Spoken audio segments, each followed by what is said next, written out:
कभी इंसान अपने आप को संतुष्ट रखने के लिए, अपने आप को खुश रखने के लिए ऐसी रास्ते पर चल पड़ता है जिसका कोई मंजिल ही नहीं होता है। वो अपने रिश्ते की मान मर्यादा का भी ध्यान नहीं रखता है। कौन सा रिश्ता बड़ा है, कौन सा रिश्ता छोटा है, कौन रिश्ते में क्या लगता है, इसकी परवाह किए बगैर वो अपने आप को संतुष्ट करता है, अपने आप को सुख पहुंचाता है। और इसी वजह से ऐसा ऐसा कांड हो जाता है, ऐसी कत्ल हो जाती है, ऐसे वारदात हो जाते हैं जो कि नहीं होना चाहिए था। तो दोस्तों, आज मैं आप लोग को जिस घटना की जिक्र करने जा रही हूँ, ये घटना अपने आप में एक हैरान कर देने वाली है, ये परेशान कर देने वाली है और बाप और बेटे के रिश्ते को शर्मसार कर देने वाली ये कहानी है। तो दोस्तों नमस्कार, मैं हूँ ज्योति कुशवाहा और आपका ज्योति वॉइस चैनल में तहे दिल से स्वागत है। दोस्तों, रोजाना की तरह वीडियो में आगे बढ़ने से पहले आपसे रिक्वेस्ट है, अगर आप मेरे चैनल पर नए हैं तो वीडियो को लाइक कर दीजिएगा, शेयर कर दीजिएगा और चैनल को सब्सक्राइब जरूर करिएगा ताकि हमारा हौसला बढ़ता रहे। और जो लोग भाई बहन माता पिता मेरे चैनल को सब्सक्राइब कर चुके हैं उनको हाथ जोड़ के प्रणाम है कि आप लोग मुझे ऐसे ही सपोर्ट करते रहिए ताकि मैं आप लोग के बीच ऐसे ही नई नई घटनाएं ला सकूं, ऐसे ही इंटरेस्टिंग कहानियाँ ला सकूं। तो दोस्तों, आज की जो ये कहानी है, ये घटना है मध्य प्रदेश का एक जिला लगता है रतलाम और इसी का एक इलाका लगता है आनंदनगर कॉलोनी। इसी कॉलोनी में एक व्यक्ति जिनकी उम्र 45 साल के करीब रहती है, जिनका नाम रहता है मान सिंह। मान सिंह के 2 बच्चे रहते हैं। एक लड़का रहता है जिसका नाम केशव रहता है, जिनकी उम्र 25 साल रहती है और एक लड़की रहती है जिसका नाम पूनम रहता है। वो शादीशुदा रहती है और अपने ससुराल में रह रही होती है। दोस्तों, ये कहानी शुरू होती है 2001 से। मान सिंह अपनी पत्नी के साथ बहुत ही अच्छी ज़िंदगी बिता रहे थे, हंसी खुशी जी रहे थे। इसके बाद उनकी पत्नी का ब्रेन हेमरेज हो जाता है, जिसकी वजह से वो इस दुनिया से चली जाती है। इसके बाद मान सिंह अकेले हो जाते हैं और अकेले होने के बाद बहुत ही मेहनत करते हैं अपने बच्चों का पालन पोषण करने के लिए। जो उनके रिश्तेदार होते हैं, जो आस पास के लोग होते हैं, उनको सलाह देते हैं कि आप दूसरी शादी कर लीजिए क्योंकि बच्चे बहुत छोटे हैं, इनकी परवरिश कौन करेगा, इनकी देखभाल कौन करेगा। लेकिन मान सिंह रहते हैं तो कहते हैं कि मैं दूसरी शादी नहीं करूंगा क्योंकि सौतेली माँ आएगी तो मेरे बच्चों का अच्छे से ख्याल नहीं रखेगी, उनका अच्छे से पालन पोषण नहीं कर पाएगी। इस वजह से वो शादी नहीं करते हैं और बहुत ही परिश्रम करते हैं, मेहनत करते हैं, अपने बच्चों को, दोनों बच्चों को अच्छे तरीके से पढ़ाते लिखाते हैं, उनको बड़ा करते हैं। बड़ा होने के बाद जो बेटी रहती है उनकी शादी लायक हो जाती है।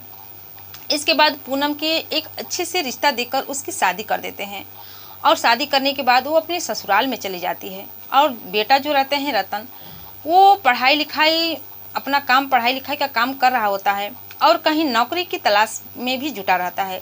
वो अक्सर घर से बाहर रहता था, कभी किसी का एग्ज़ाम देने जाता था तो कभी कहीं और कुछ करने के लिए जाता था। और इधर जो मान सिंह रहते थे, घर में अकेले रहते थे, उन्हें बहुत ही बोरियत महसूस होता था क्योंकि वो अकेले हो जाते थे। बेटी अपने ससुराल चली गई होती है। इसके बाद वो अपने रिश्तेदारों से बात करते हैं, अब एक अच्छा सा रिश्ता ढूंढते हैं अपनी बेटे की शादी के लिए, लेकिन कोई भी रिश्ता उनको पसंद नहीं आता है। और उधर जो उनका बेटा था रतन, वो छिंदवाड़ा की रहने वाली एक लड़की रहती जिनका नाम नीलम रहता है, वो उसी के कॉलेज में पढ़ती थी। वो दोनों एक दूसरे से प्यार करने लगते हैं, दोनों प्यार करते हैं। दोनों प्यार करने के बाद वो अक्सर कहीं कहीं घूमने जाया करते थे, कभी रेस्टोरेंट के बहाने तो कभी पिक्चर देखने के बहाने, कभी और के बहाने। और जब भी उनको एक साथ रहने का मन करता, किसी होटल में रूम लेकर एक साथ रात भी बिता लेते थे। और जब ये बात मान सिंह को पता चलता है कि मेरा बेटा किसी और लड़की से प्यार करता है, तो वो अपने बेटे से बात करते हैं और कहते हैं कि तुमने मुझे पहले क्यों नहीं बताया कि तुम एक लड़की से प्यार करते हो। अगर मुझे पता होता तो मैं उस लड़की से शादी तुम्हारी कब के कर दिया होता। जब केशव को इसके बारे में पता लगता है तो बहुत ही खुश हो जाता है। कहता है कि पापा, मैं नीलम से ही शादी करूँगा, न तो किसी और से नहीं कर सकता।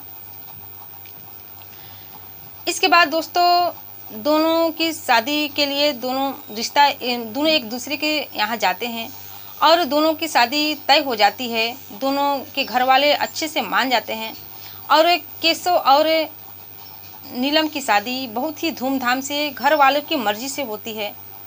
और शादी होने के बाद जो नीलम है अपने ससुराल आ जाती है। ससुराल आने के बाद घर में चहल-पहल सी हो जाती है। केशव का भी मान सिंह का भी मन लगने लगता है, क्योंकि अब वो अकेला नहीं रहता है।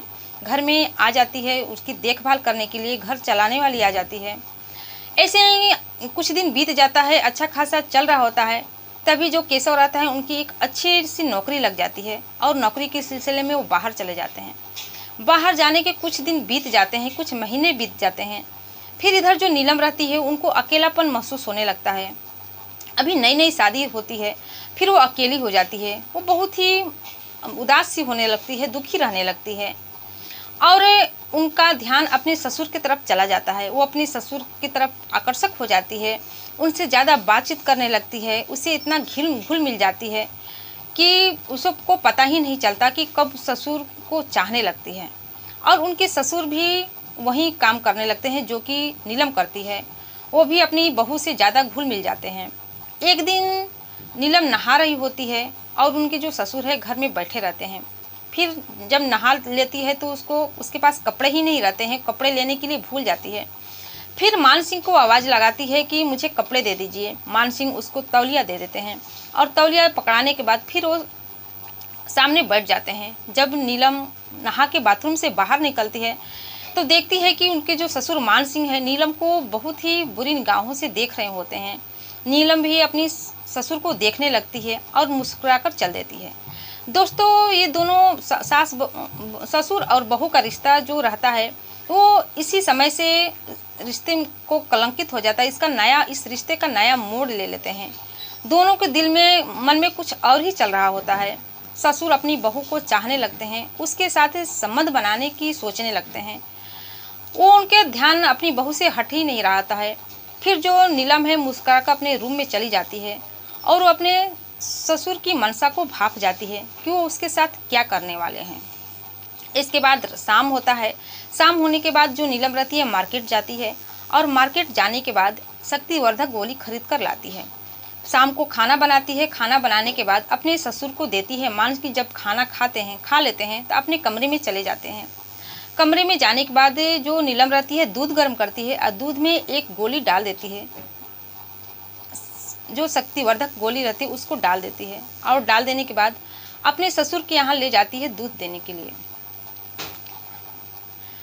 जब वहाँ पर ले जाती है तो उनके ससुर दूध को पी लेते हैं। पीने के बाद वो सो जाते हैं। इसके बाद दोस्तों जब रात के 11 बजता है तो उनको अजीब सी बेचैनी महसूस होती है। उनको कुछ और महसूस होने लगता है।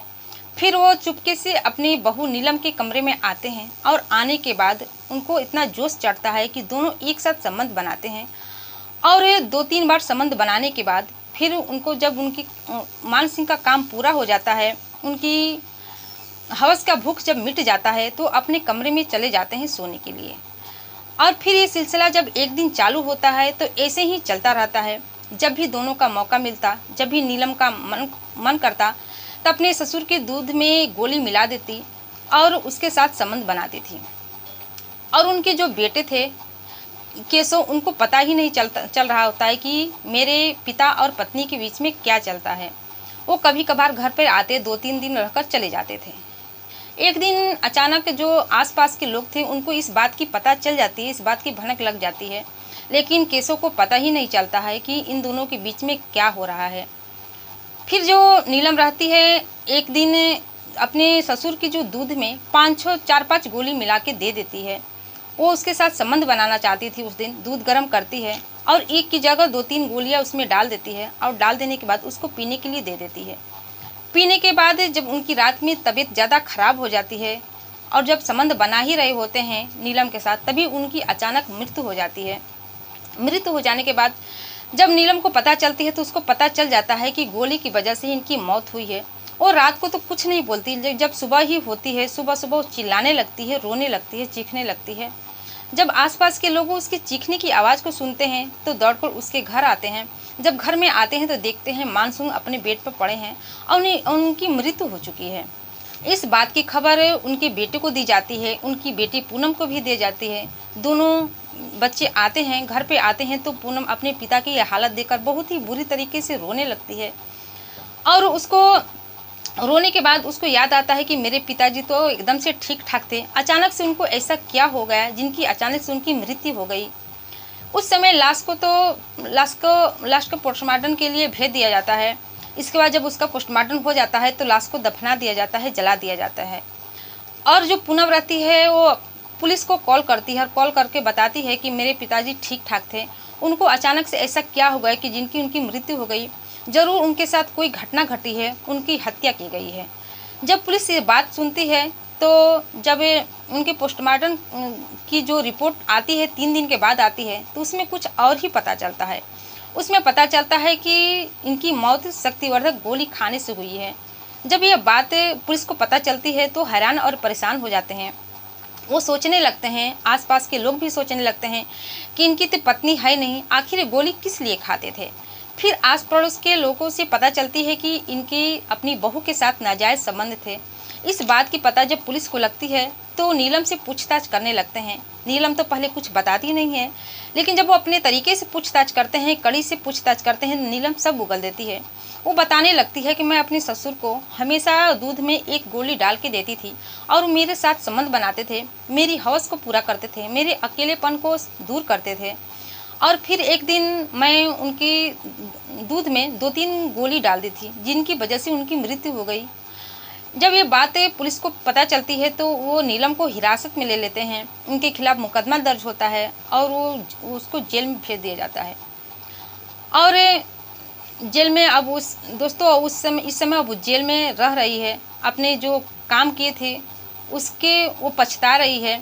आखिर वो ऐसा नहीं करती तो वो अच्छी खासी ज़िंदगी जी रही होती। और जो मान सिंह है बेवजह मारे जाते हैं। तो दोस्तों, ये घटना सुनाने का उद्देश्य आपको दुखी करना, परेशान करना नहीं था, बल्कि जागरूक करना था, सचेत करना था कि आप भी सावधान हो जाइए, जागरूक रहिए। तो इस घटना से आपकी क्या राय है, कमेंट सेक्शन में ज़रूर बताइएगा। फिर मिलते हैं अगले दिन नई कहानी के साथ, नई घटना के साथ। तब तक के लिए जय हिंद, जय भारत।